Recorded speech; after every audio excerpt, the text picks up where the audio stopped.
Hey guys, how is it going? It's your boy Gaz9919 here, and you join me today on the video that is 10 things I hate about my BMW E61.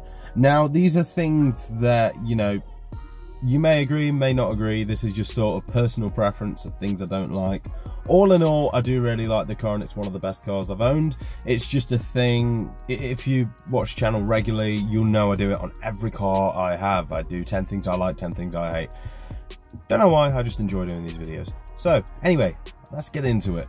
The first thing I do not like is the indicator stalks.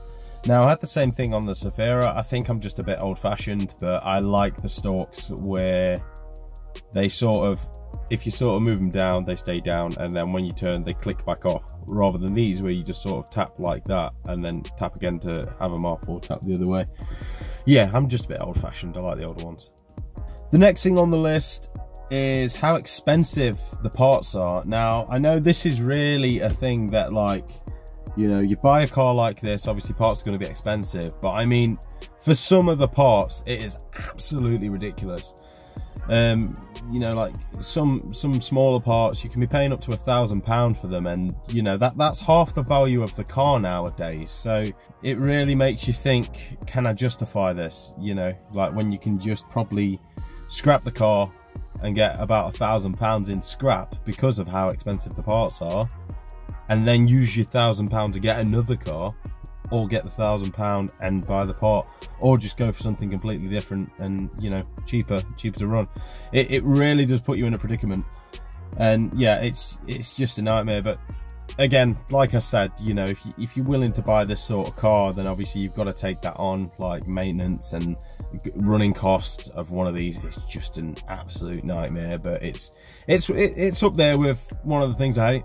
Okay, the next thing is something that irritates me, and it's quite surprising to say the car's 2006 and it sort of has this, because most modern cars seem to have this as well.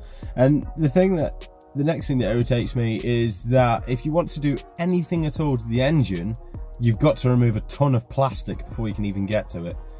And you've got to take off, obviously, the top bit of the engine, and you've got the pollen filters, and then you've got all the shroud below them. And it's just an absolute nightmare. You've got to remove the pollen filters just to check your brake reservoir. The next thing is the common boot hinge fault, where BMW decided it would be a good idea to run all the wires through one hinge. And obviously, over time, the rear washer pipe tends to go, and then this basically sprays over all the wires, and all the wires corrode because they're all crammed into this hinge, and everything just dies basically. My rear glass doesn't open, and my rear windscreen washer does work, but it goes into the boot instead of on the window. And I think my rear plate lights are on the way out, because whenever I open the boot, they seem to turn off, and then I close the boot and they turn back on again. The next thing on the list is literally parking. This thing is a nightmare, mainly because on these, well, I guess any car really, parking sensors like to die.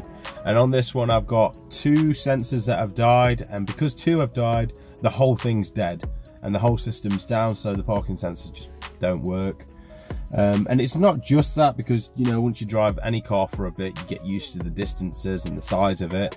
It's for the fact as well that the turning circle on this is absolutely horrendous. Now, the next thing is, so it's got the communications interface where you can press a button and it will listen to your command and supposedly do it. This one isn't very good. You'll ask it to call somebody, and then it will change it to AM frequency instead of FM frequency. But I guess that's to say with a lot of the communications interfaces in cars and phones and whatnot. To be fair, over the years it's got better, but a car from 2006 with this sort of technology, I guess it's expected to be quite bad. But yeah, it's irritating sometimes if you want to make a call, and obviously you don't want, well, you're not going to faff about with your phone while you're driving, and you rely on the interface. The next thing on the list is sort of ties in with how expensive everything is, and that is, it's a very high maintenance car. What I mean by that is oil changes have got to be done, and obviously every month something needs attention. And it can just be silly little things like the The steering lock count, as I discovered, was a thing because you can reset it or something like that. Luckily I knew somebody with a decent OBD, so they could reset it, and that was one thing 1 week. And then obviously I've had to do swirl flaps on it, and then the oil changes because it takes over 5 litres, so it's just a bit more expensive than your average change on your average small engine car. Obviously pollen filters, it's got two of the pollen filters at the front.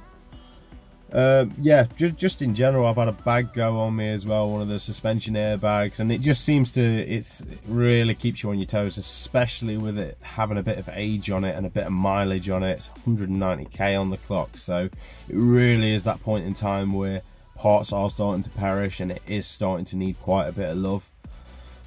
I've still got to do the drop links on it and control arms and things like that, but that's whenever I can afford to do it, to be fair. The next thing I don't really like about the car is I don't like the rear end of the E61. You know, like the non-M Sport bumper. The M Sport bumper looks really nice, but the non-M Sport bumper, it just, I don't know, it just doesn't look nice. I don't think, anyway, in my personal opinion. And the final thing that really does my head in is the iDrive screen. You probably know you can turn it off. There's a button on the steering wheel that'll turn the screen off. But the screen doesn't go off. It's still backlit, and this is really irritating, especially at night when it's really dark.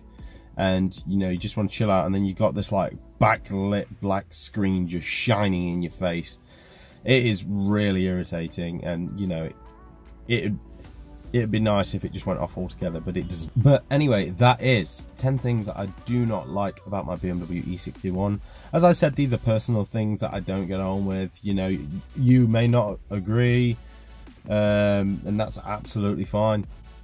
But yeah, I thought I'd do this video because I like doing these videos about the cars and whatnot, and little quirky things that I'm not a fan of. But yeah, if you did enjoy the video, please don't forget to like, subscribe, maybe even hit that bell icon for notifications on future uploads. But until the next time, guys, peace.